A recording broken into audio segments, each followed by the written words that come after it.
How to use inbuilt Google Chrome color picker. Here are the steps to use the inbuilt color picker in Google Chrome. 1. Open DevTools in Chrome. On Windows/Linux, press Ctrl+Shift+I. On Mac, press Command key ++I2. Go to the Elements tab. 3. Select the element you want to find the color of. 4. In the Styles pane on the right, look for the color property. 5. Click on the color box next to the color property. 6. This will open the color picker tool. 7. Use the slider and fields to find the exact color values. 8. The color picker shows color in multiple formats like hex, RGB, HSL, and eyedropper to select any color on the page, a color history, options to copy, tweak, and test different variations. 9.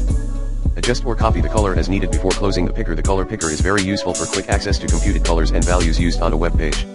No need to use any external tools.